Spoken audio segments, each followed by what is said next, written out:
Hello, everybody, and welcome to another episode of the Cycle Podcast. I'm your host, Melissa, and today I have Hannah with me. Hannah, welcome to the Cycle Podcast. Thank you so much for being here.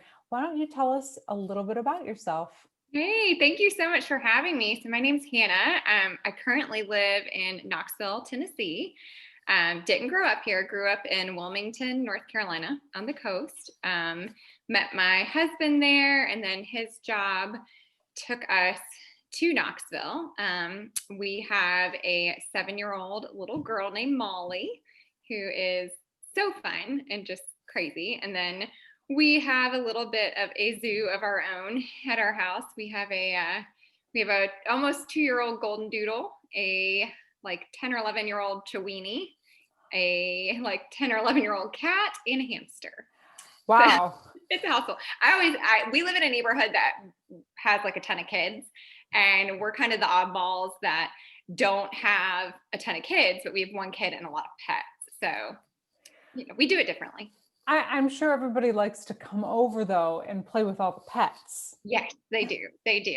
And my daughter is super into animals, wants to be a veterinarian. So it fits us. But yeah, so I hang with the family, and I work full time for our school system. My background was in elementary education, and now I get to train teachers on a lot of classroom management. And this year's just weird. So we're just kind of winging it and doing the best that we can, trying to give kids the best experience possible. So Yeah. I bet it's been definitely a different challenge this year. yes, And we're all last kind of, year.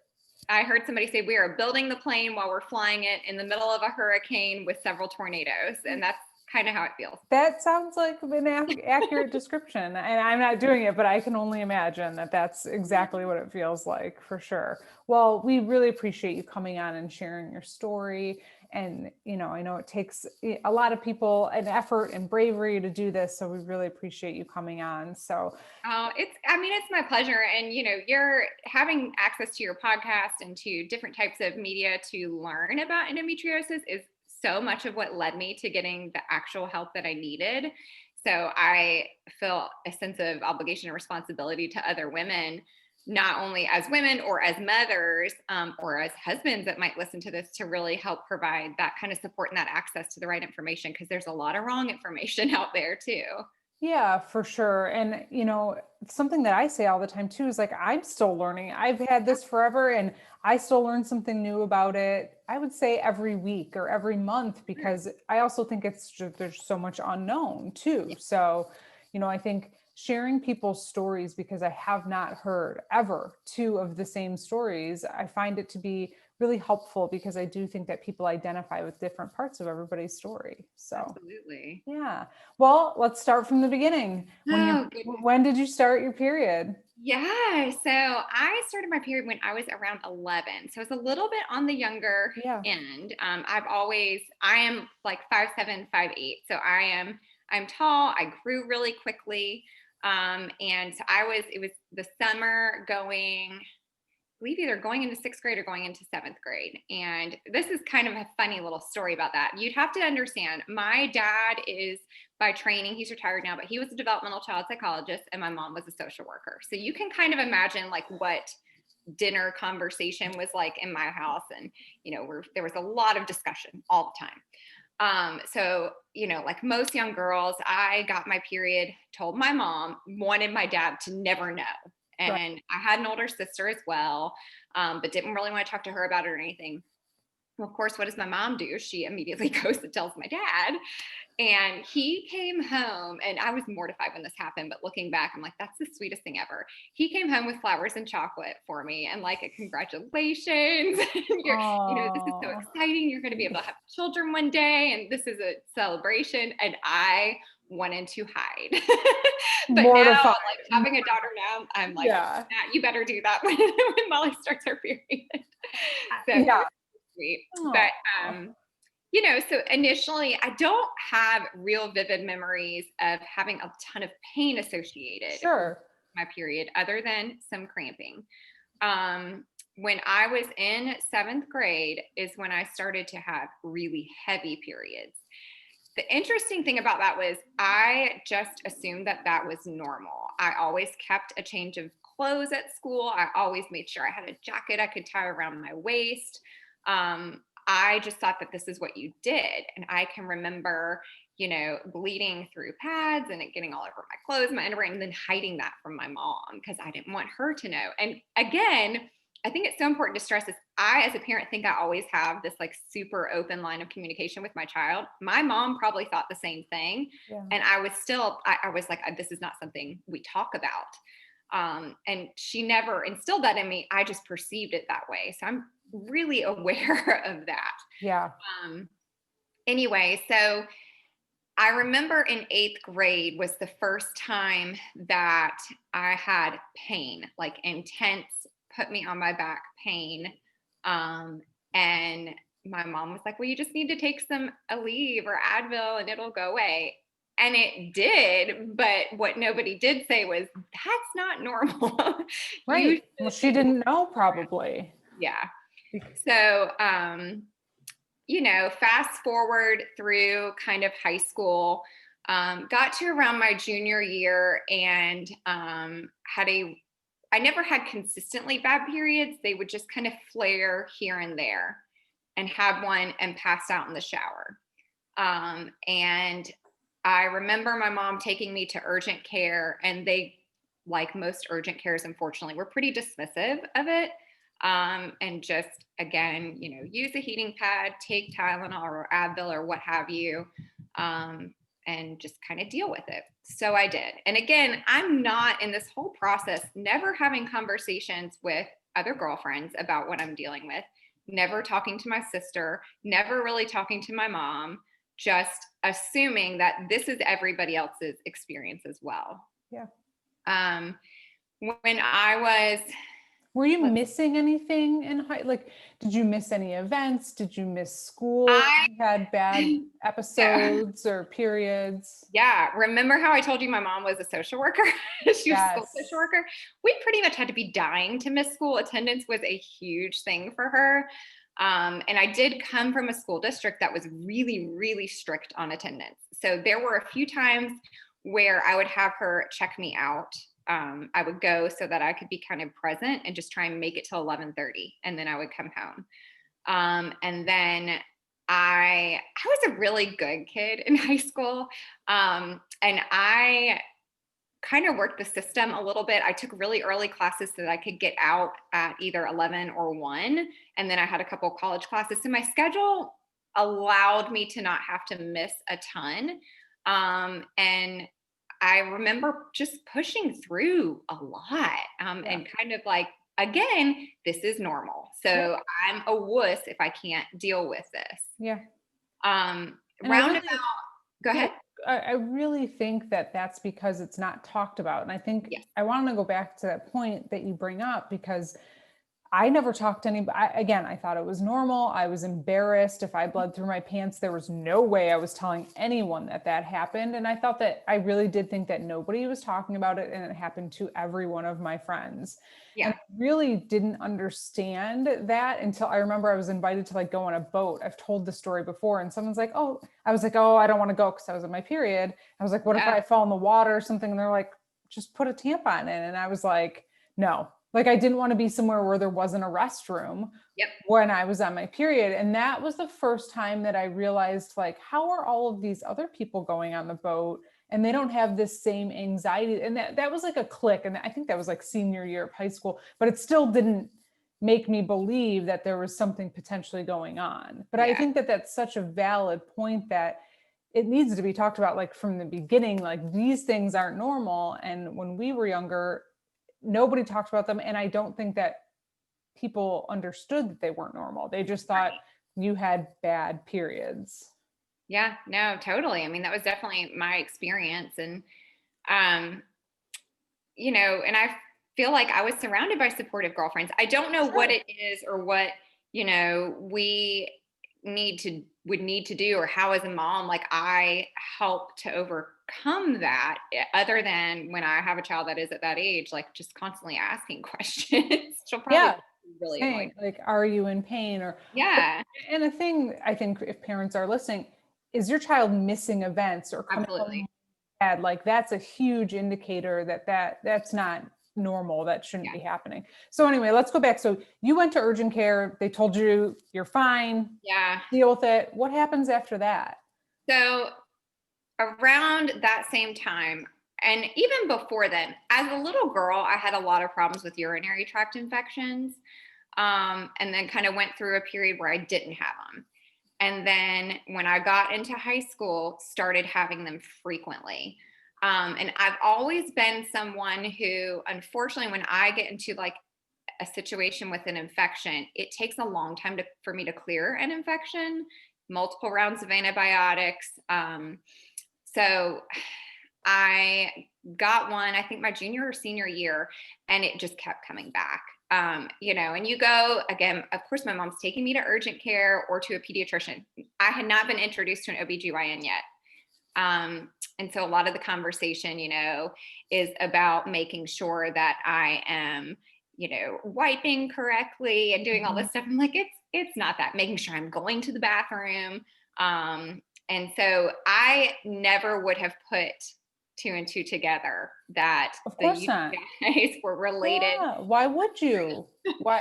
Why would you? You wouldn't. Right. And my mom didn't either. Of course not. And about the time all of this is happening with me, my mom's going through menopause and having a horrible time, to the point that she was anemic and taken to the hospital. And in hindsight, it's like, you had adenomyosis, that's what was going on.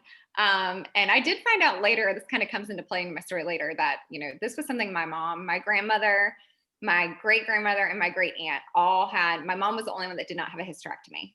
So major family history stuff that. Did she have did you go back and talk to her and say, like, did you have heavy periods? Do you have painful periods? Do you end up having that conversation? Yes. With When her? I And finally, when I finally saw a specialist, all of this light bulb after light bulb went off, and I was like, this would have been really helpful to have known. Well, and I think the problem, like what you said, is like her grandma, through the generations, everybody's had it, but everyone was like, oh, it's normal. I had that. Oh, it's normal. So it's systemic because no one was ever educated 20, 30, 40 years ago that it wasn't normal. And so it just keeps getting passed down. Yep.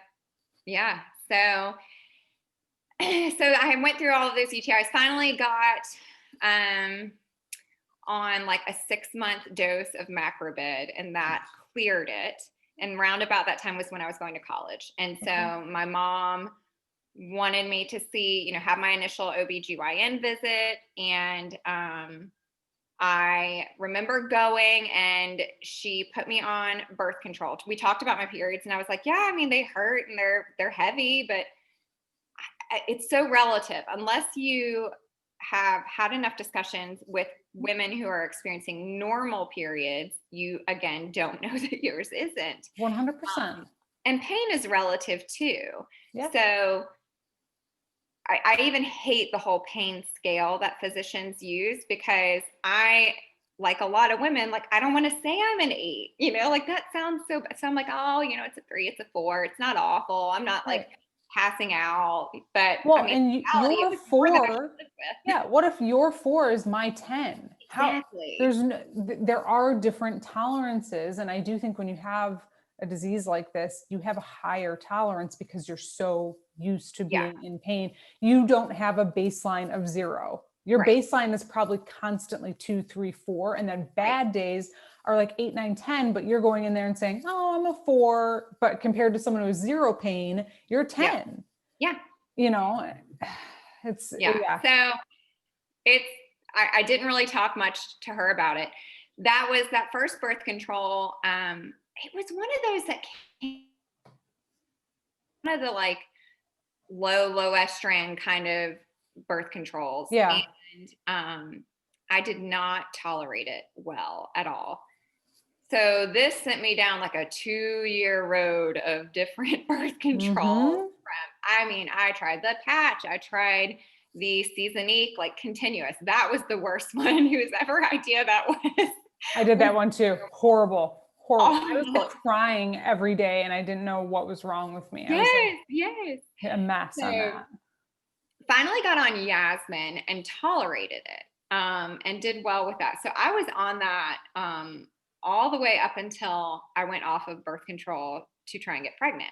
In the Okay. meantime, and while during that whole period of time, didn't really have the pain, other than maybe a day. My periods were short. They were 4 days. It was totally manageable.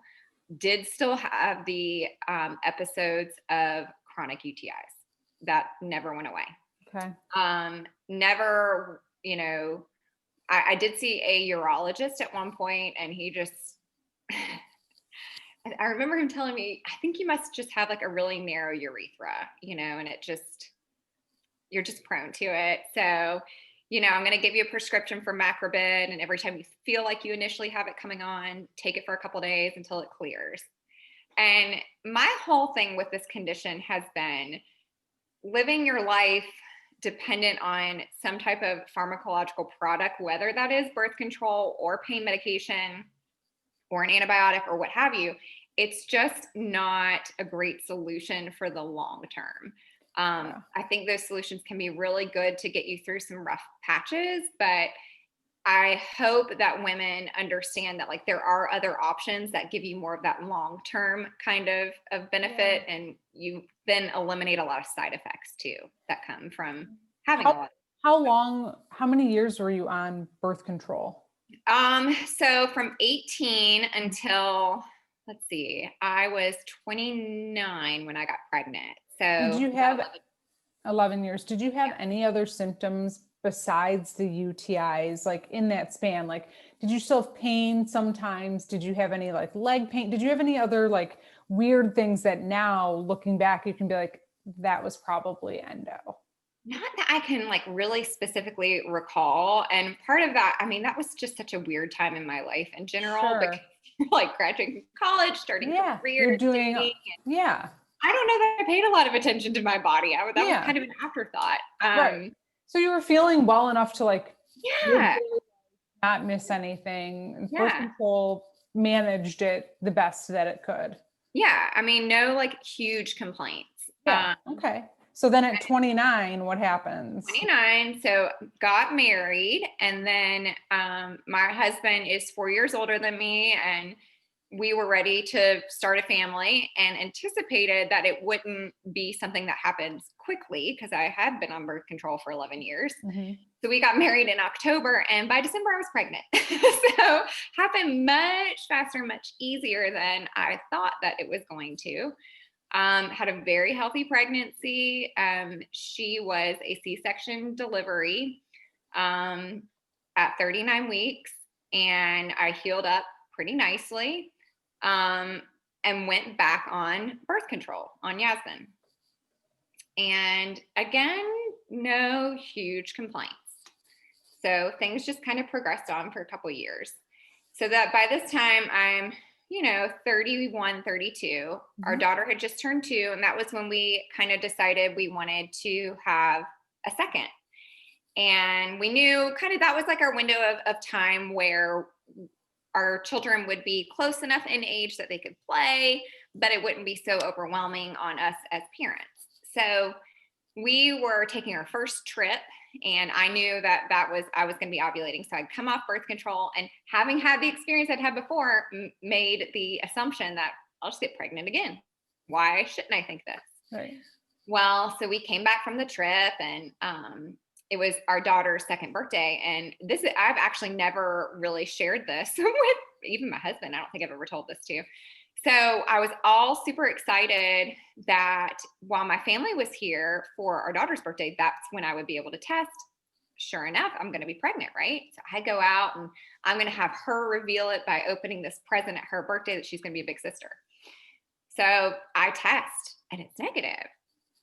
And I was like, well, that's weird, but okay, wait a few more days, still negative. That whole time passes where everybody's in town for a birthday. And it ends up being 63 days that I don't get a period, which was like, this is very strange at this point. How are you feeling too? Did you have any pain Awful. or anything? Awful. Yeah. I was having a lot of cramps. And it was one of those, like, this has happened to me a few times since then. And I can remember looking at my husband just being like, I just want to get a period at this point to make this stop. Like, I feel like I would feel so much better if I mean, and I had, like, I even went to urgent care and got a blood test for pregnancy because I was just like, I don't understand what's happening. So finally got my period and stayed off of birth control, and still no baby, no baby, no baby. Round about that same time, my husband's grandfather, really integral part of raising him, needed to come live with us. His wife had passed away, and we knew going into marriage that there was potential we would be caretakers. And he did need a lot of care. And it kind of just got to a place where it was like, maybe, not getting pregnant was a sign that this is kind of the direction our life needs to go, and we need to give him our full attention. And I was fine with that. And I should say, I was never the type of person that, like, ached for that second child. I never felt like anything was really missing, but kind of like, well, I always assumed we would. And I should do what? How were your periods? How were my periods? After that, there were huge gaps in between. Like, were they painful? Were they?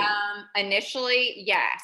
Okay. And then once we kind of decided we're going to get off the baby train, or I guess really kind of I made that decision, then I decided I didn't want to go back on Yasmin. I didn't want to be on, hormonal birth control. So I talked to my OB here, and she put me on Paragard, on the IUD, the copper IUD. Yep. Holy cow. First of all, nobody really talks about how painful that process is. And the periods that came after that were brutal. I went right back to 7 to 10 day long periods with 2 to 3 days of cramping. And as time progressed, on top of that, I was also dealing with, as soon as I would ovulate, the pain would start. So it got to where I was just kind of like, this was probably in like 2017, maybe 2018. Okay. I'd had the IUD for 2 years. And while I didn't have all the side effects of birth control, I should back up. Part of the reason I didn't want to be on birth control was after I had my daughter, being on it made me really anxious. And that was not a symptom I'd really dealt with before. And whether that was contributed to some postpartum or just hormonal changes in general from pregnancy, I was constantly anxious and I would snap, and it was ugly. So I didn't really want to have that. So got on the Paragard, and that went away, but then I had this pain. Pain, and the periods were long and heavy again. And one thing that I want to go back to two things, because I kind of interrupted you. You said your grandfather or his grandfather came to stay with you. And at that point you decided, okay, we're going to come off the baby train. This is why you decided to go back on the IUD.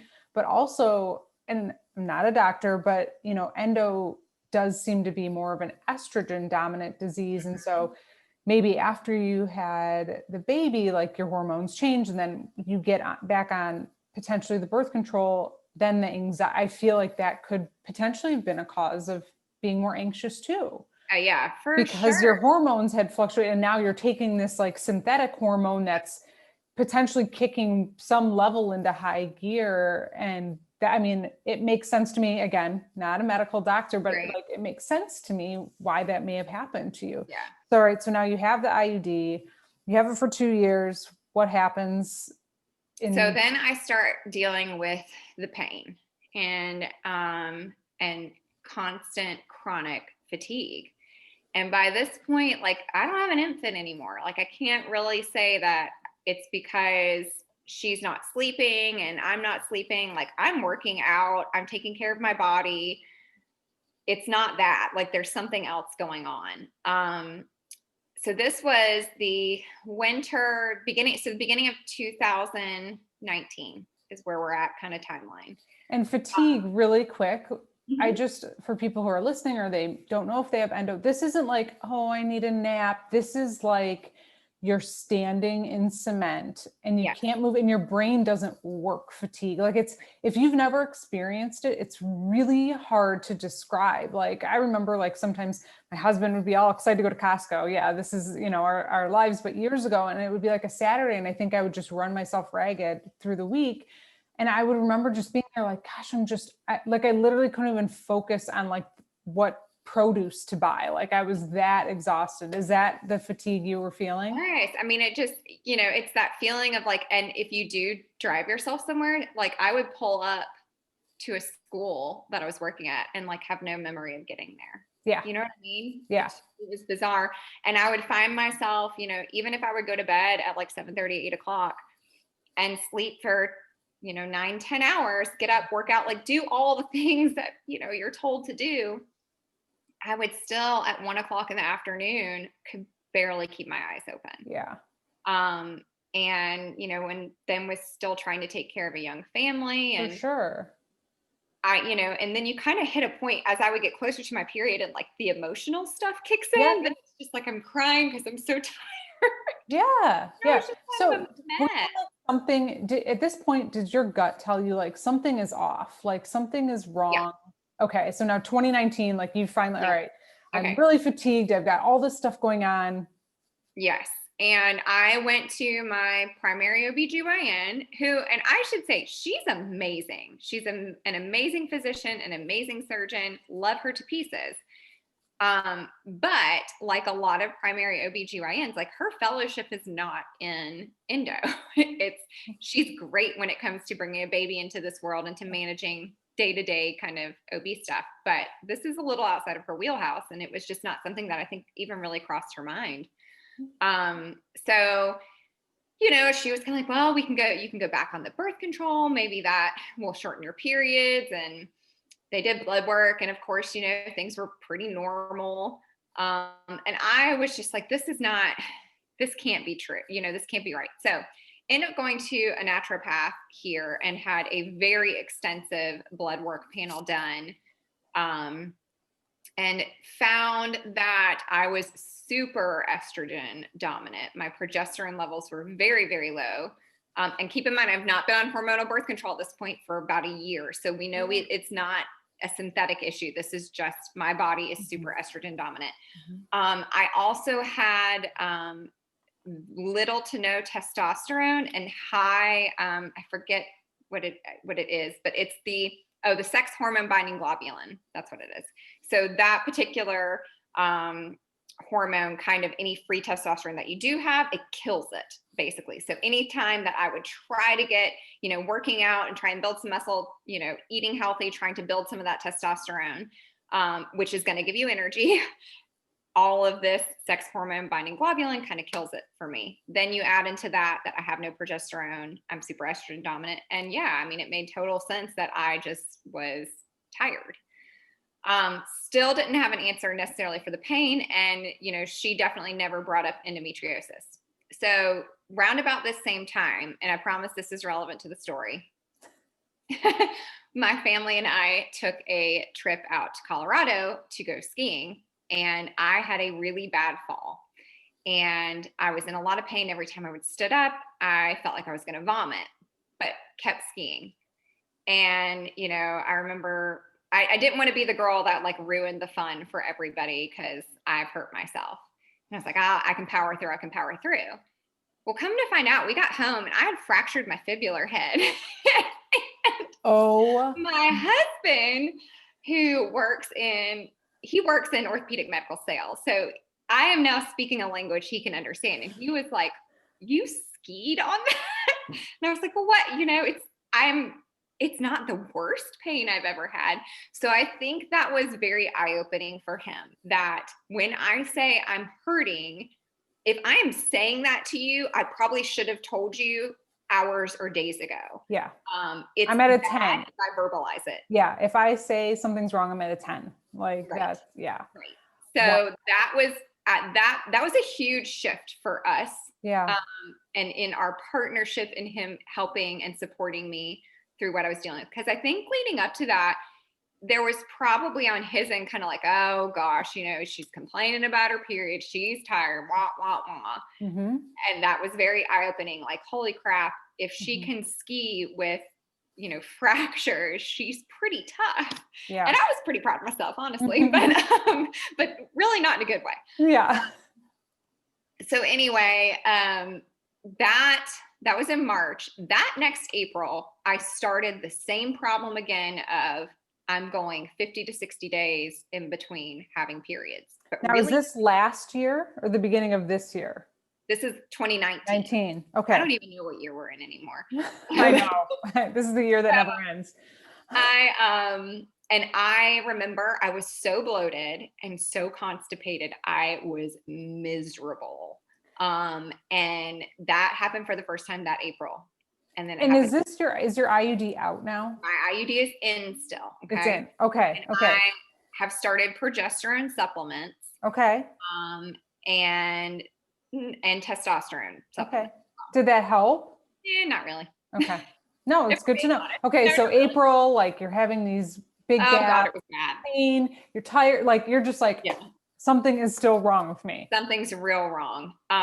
So by June, so I had 3 months of that and nothing changed. And I went back to my primary OB and she was like, well, where are you guys at with having another child? By this point, it's been 5 years since we really kind of tried for that second one.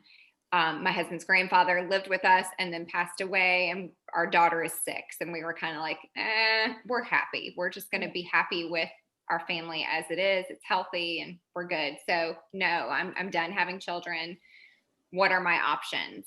And the issue at hand at that point was really the heavy periods was what she was kind of honing in on.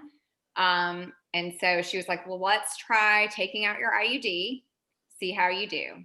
So we did that and really no change. That didn't help change anything. I did stop the progesterone and testosterone at that point as well, because it wasn't, if in 3 months you haven't gotten a benefit from introducing something like that, the likelihood that anything's going to change is pretty low.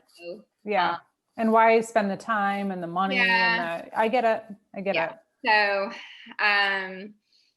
took the IUD out and still no change. And so she discussed the idea of doing a uterine ablation with me to alleviate the heavy periods.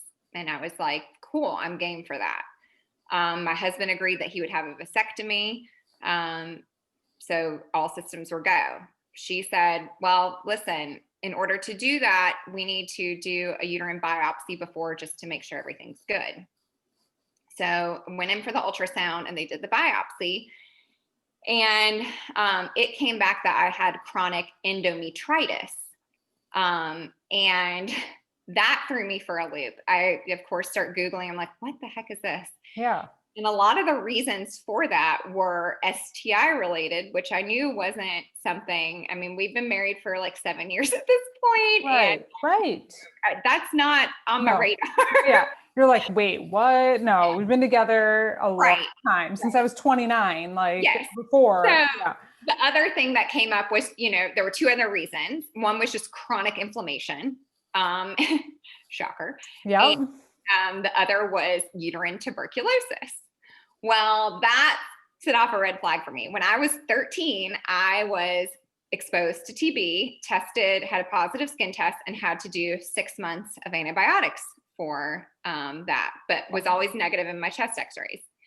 So I called my OB back and I was like, hey, and it's in my chart. And I was like, just a reminder, this exists. I know it's rare in the US, but I'm kind of weirded out by this. And she was like, no, I agree. Let's repeat the biopsy.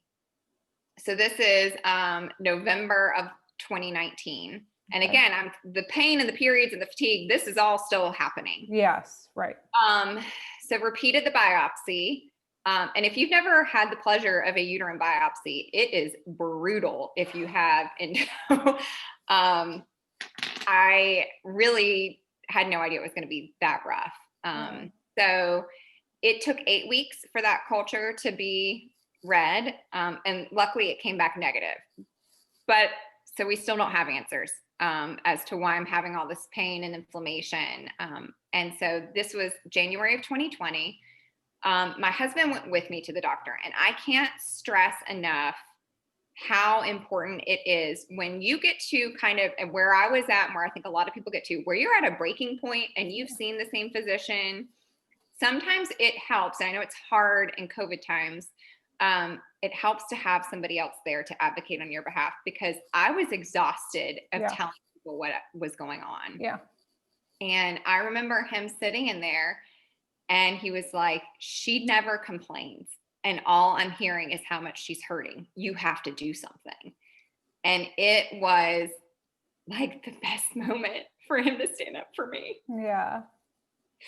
So, because that changed everything. That's awesome. That's awesome. And it changed the whole conversation with her.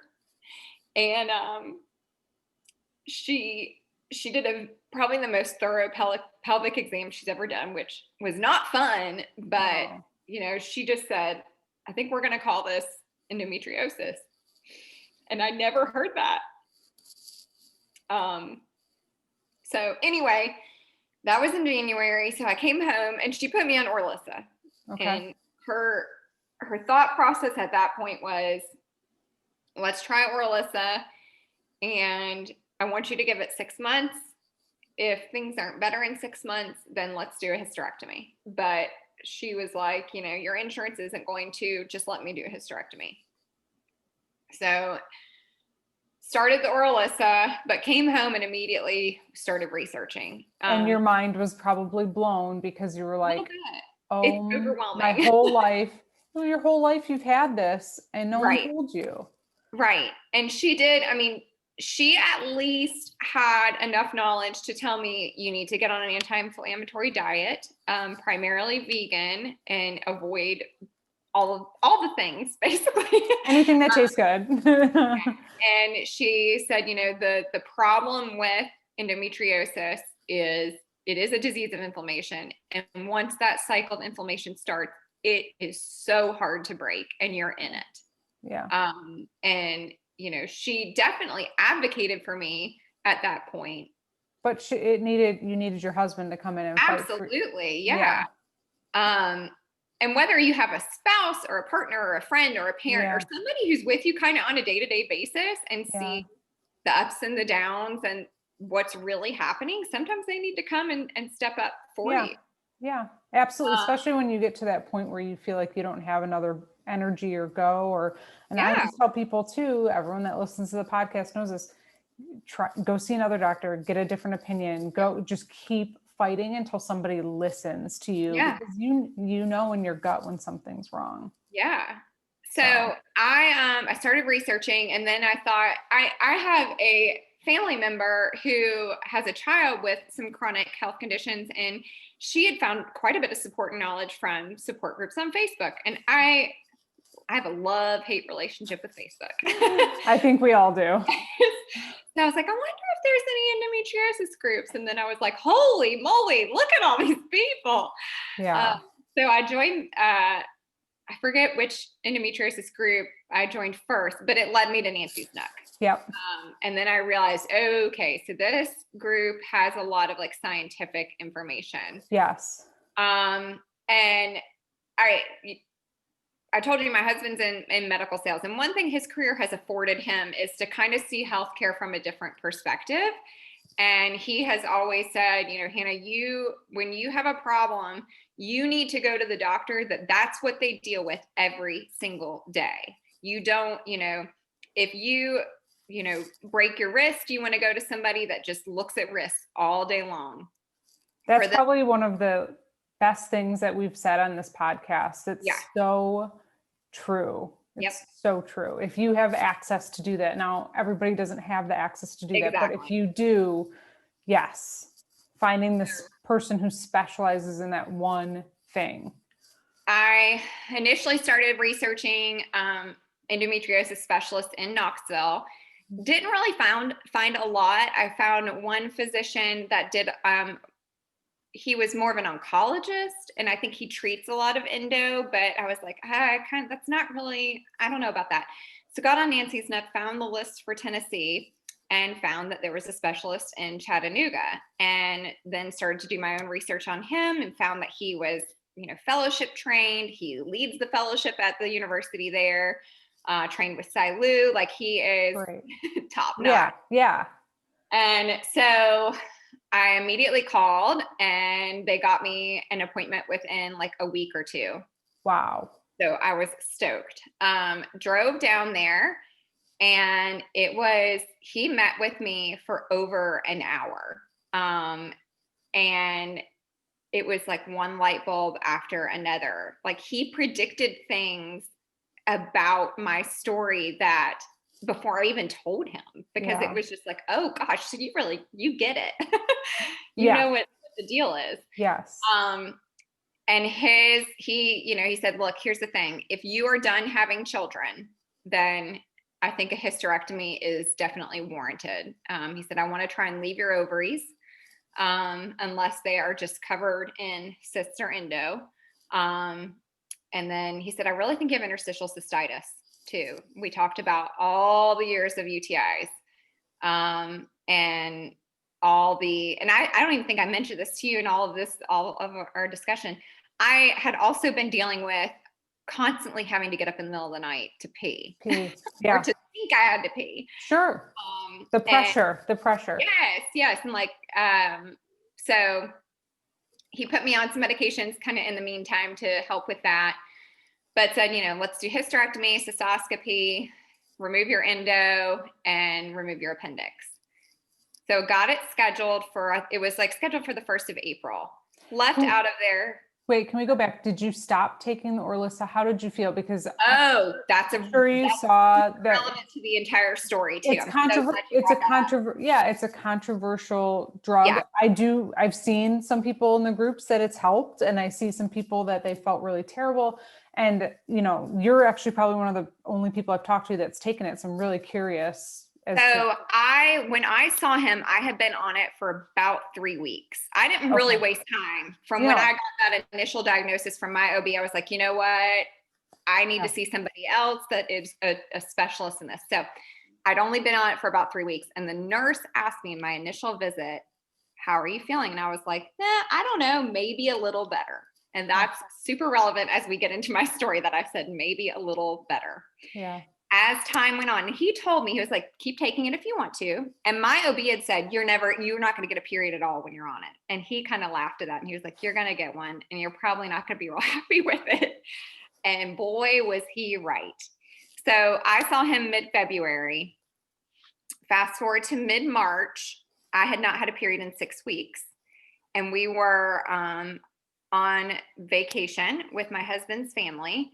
And COVID was just starting. We were kind of like right at that, like March 12th, right around there. It was spring break for our daughter.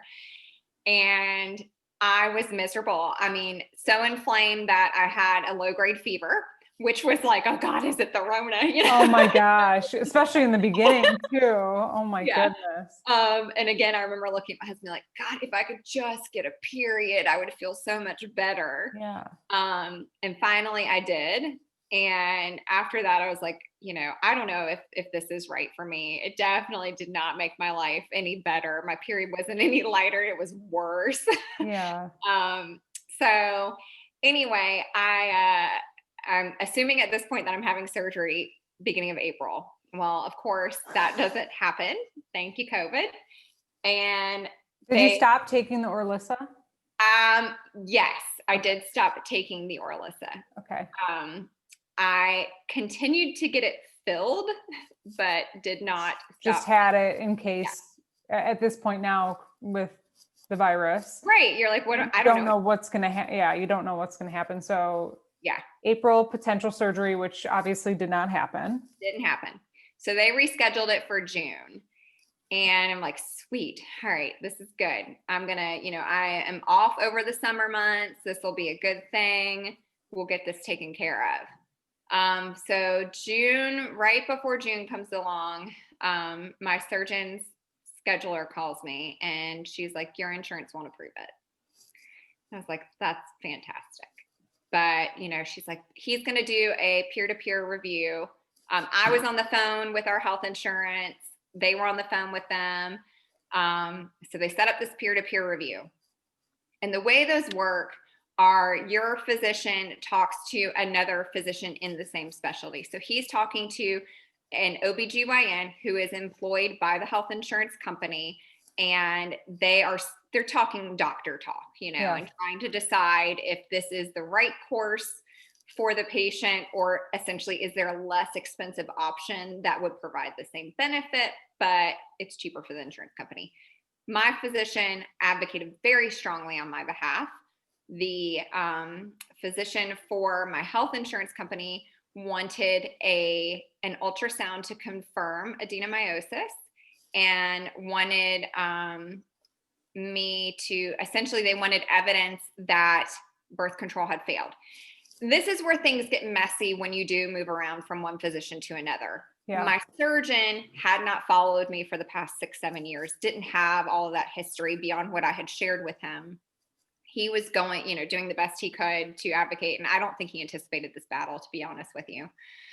So this was kind of a real, kick you when you're down. That OB from the peer-to-peer review cited that in an effort to preserve my fertility, they did not approve the hysterectomy. And I was like, well, that's funny. Pretty sure the fertility is not even there. So that's just great. So anyway. Well, they probably didn't know what adenomyosis was. Yeah. I mean, at this point, did you even know what adenomyosis was? No, I had to Google it. Yeah.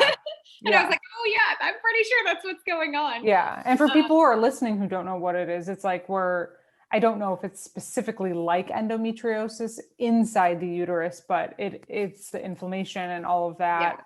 And really the only treatment is hysterectomy for that. Yeah, hysterectomy won't cure endo. So if you just have endo and a doctor tells you to have a hysterectomy, no, don't do that. Find a new doctor for sure. No, it's essentially, from what I understand, cellular structure very similar to endo, but it's in between. It doesn't leave the uterus. It's in between kind of the normal lining and the muscle wall. It's kind of there. Yeah. And it causes everything to be very thick. It makes it obviously very difficult for an egg to implant. Yeah. And it just causes, again, heavy bleeding, and more estrogen bad cramping. All of that. Yeah. And having an IUD irritated all of that. Yeah. Explained a lot. Yeah. So anyway, so he ordered the ultrasound, and it was a third party that did it, just a local, radiology group here. Sure enough, without even knowing why I was getting one, says possible adenomyosis, sends it off. He sends that to the insurance company. Well, this doesn't go back to that original physician. It goes to a whole different one. And that person says, well, but we could try this, this, and this. And at this point, I am falling apart. My husband is screaming at the insurance company. He's on the phone with his HR. They're advocating on my behalf. Like, this is bad. Yeah. So we had one more internal review that could be done where my physician is on the phone with a board from the insurance company.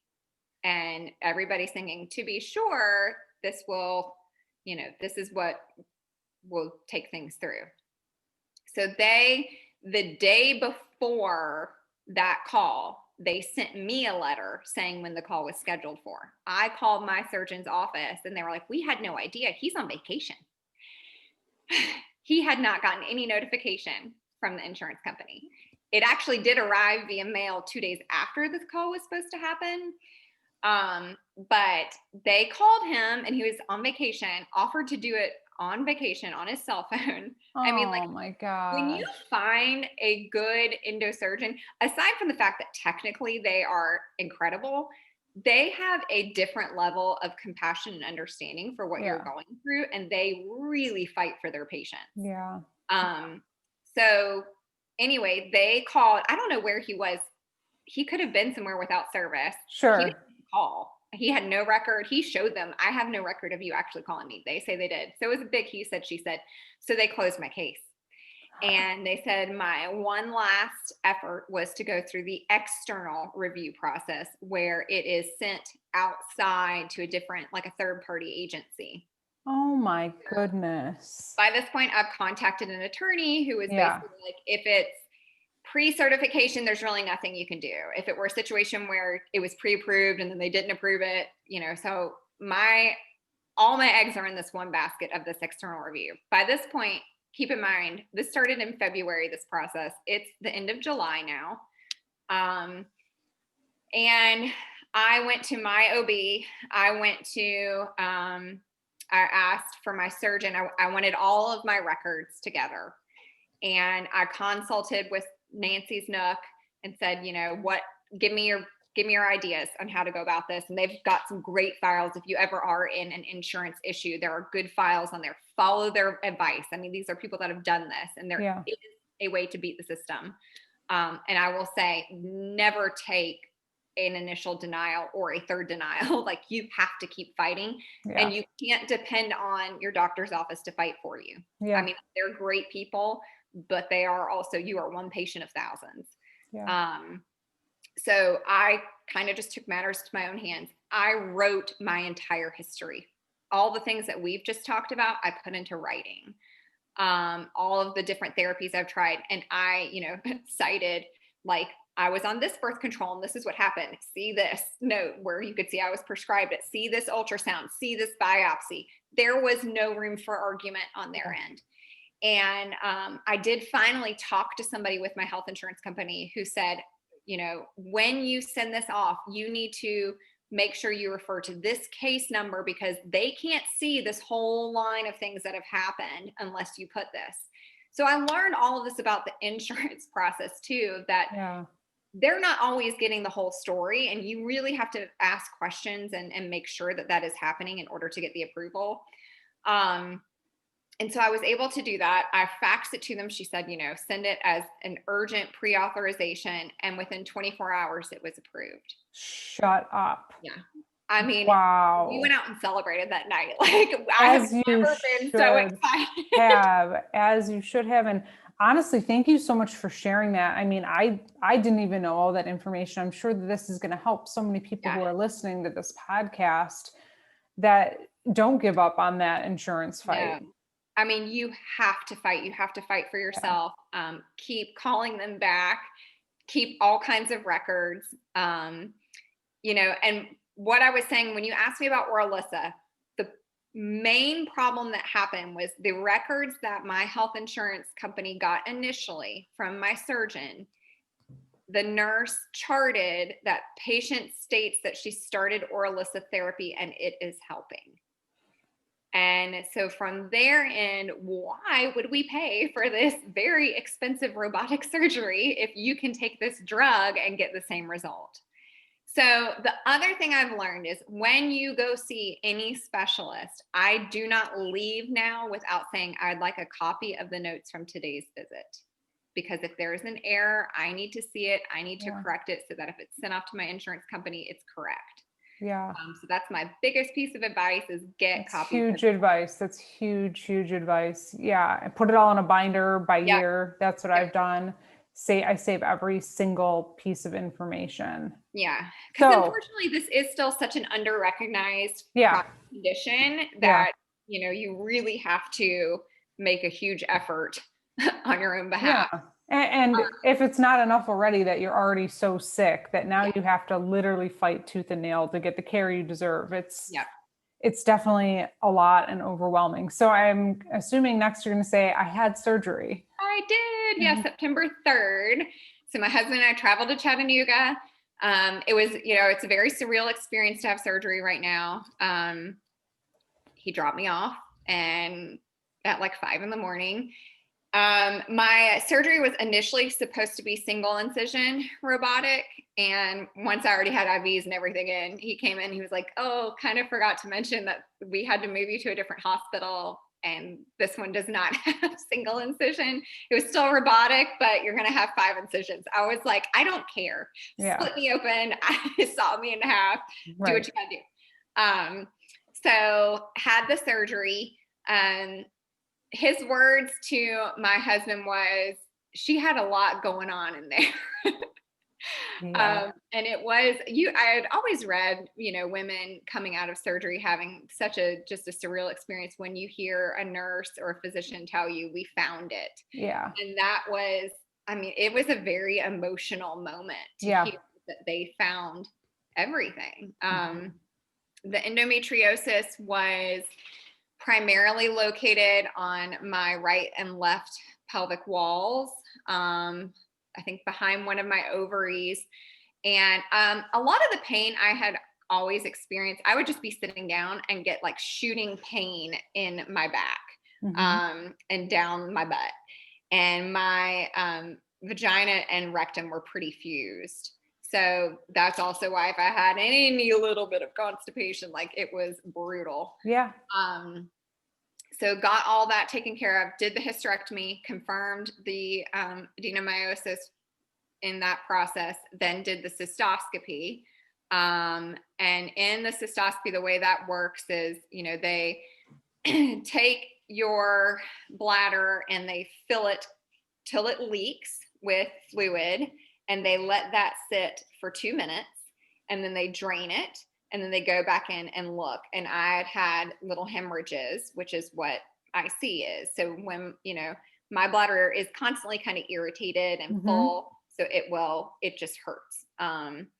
And so diagnosed me with IC, took out my appendix, and just had a lot of fibrous tissue in general. Sure. Got everything cleaned up, came out of surgery pretty easily. Went home the same day, wanted to be able to recover at home. It's just, if you can avoid hospital recovery right now, I think everybody's trying to avoid that. Yeah.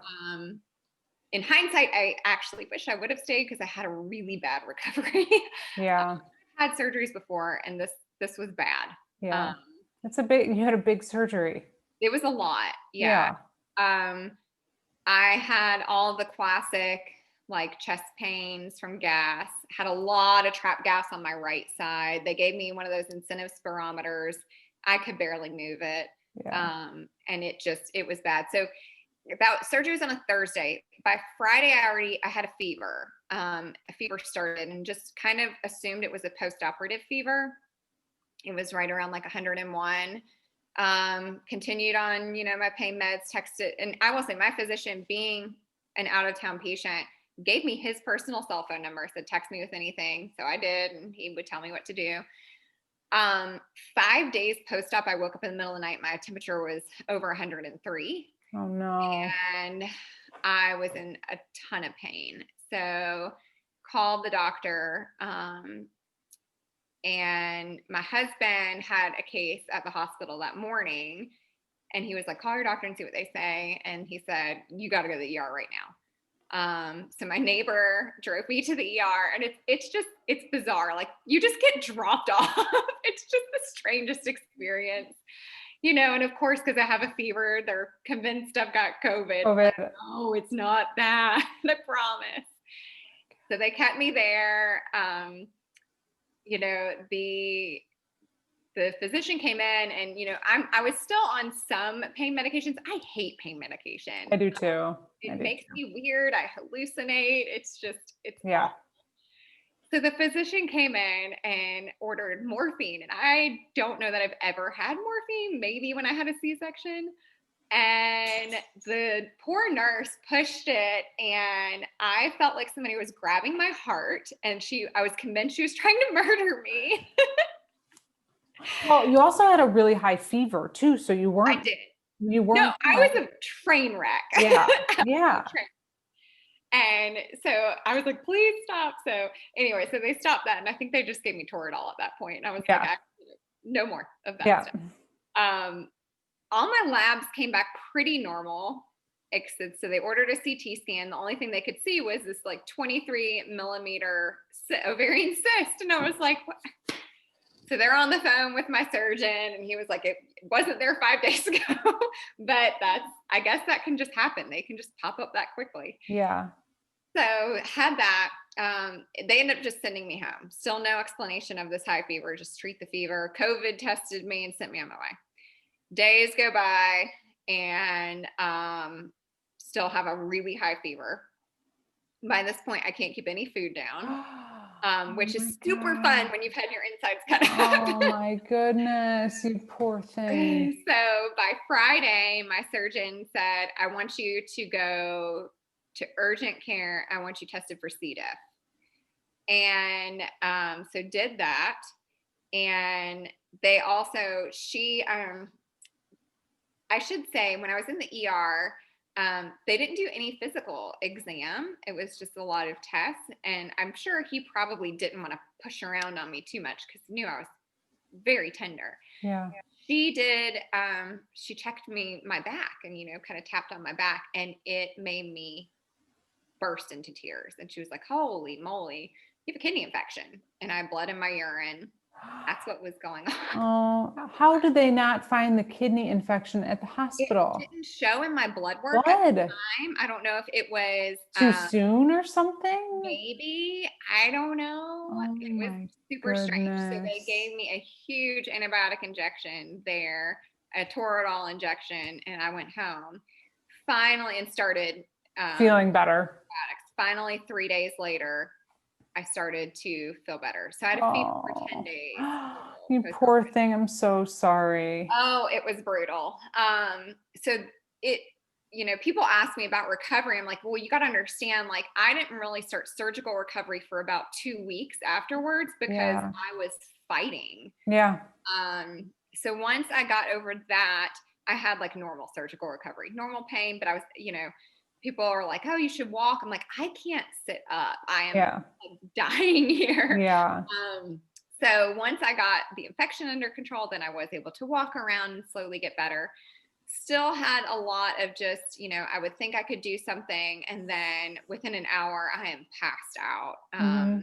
Major, major fatigue. And I would just, anybody that's going through this, I mean, you've got to give yourself 6 to 8 weeks of just grace. Yeah. That Yeah. you might think you're good, and then you try and do something and you're like, I am not there yet. I have to go right to sleep or right to laying on the couch. Yeah. So I would say just within the last week or two, I have really started to feel like myself, where Good. I'm eating normally, I'm sleeping normally. I can make it through the day and have, typical levels of energy. It's bizarre to not have pain. It's a really weird thing. So you feel good. I feel really good. Good. Yeah. I mean, it was definitely the right decision. I have had very minor little nerve pains here and there where things have reconnected, but none of the I'm just walking or sitting and I'm brought to my knees and the wind's knocked out of me because of some weird pain. Right. So I'm hopeful that, because I was able to be at a place in my life where the hysterectomy made sense. I mean, I know we're all still at risk of things coming back. I still have my ovaries. I'm glad I still have them. I would not change that. I would not want to go into menopause right now. Which one of the weird things about that, and my surgeon prepared me for this, is, because I still have my ovaries, I still cycle. So I'll have like major sugar cravings like that I would get right before my period, but then there's just no period. Yeah. But it is, oh my gosh, I feel so much better. Oh, I'm so happy that you're feeling better. And what a journey of just not knowing for so long. I feel like when you discovered all this, and then all of this happened really quickly after you discovered it too. So it's so nice to hear that you're not in pain, and you still, you're still healing. You have a journey to go. And thank you so much for sharing that. I mean, for everyone who's listening, I always like to say, like, what's one piece of advice or something that you wish you knew that you could share with people who might think some people are just starting this journey, or they just have cramps and they don't know what it is, or, there's just so much. Well, I think if any, definitely pain is not normal. And I've told all my, all my girlfriends and my friends that have daughters, and like, pain with your period isn't normal. Back pain, really severe back pain around your period, not normal. Really severe cramps, not normal. None, really heavy bleeding. None of that is normal, and we need to be talking about that. But as far as, one piece of advice, it's, you got to fight for yourself. Nobody else is going to. You are in control of your health. And there's also something very empowering when you do take control of your health and you know that I am fighting for this. This is important to me. I'm not just going to be a bystander in my healthcare. I'm going to take the steps so that I can live my best life. And there is help out there. There are people out there that, know what they're doing, that know how to treat this condition. And it does take some work. I don't ever want people to think that you can be passive about it either. Yeah. For me, it's going to be a lifetime of really watching what I put in my body, knowing the things that trigger my interstitial cystitis, because that is something I'm going to have to deal with the rest of my life. There's no fix for that. Sure. But I'm in control of that. So my options are really to be passive and be a bystander and deal with the pain and, feel sorry for myself in those situations. And when you don't get an answer that you like, keep pushing forward. Go get a different answer. Get that other opinion. Make the appeal to your insurance company. Until you feel better, just keep pushing forward. Yeah, I think that's great advice and a great way to wrap up this episode. Thank you so much, Hanna, for sharing your story and your insight. And we really, really appreciate it.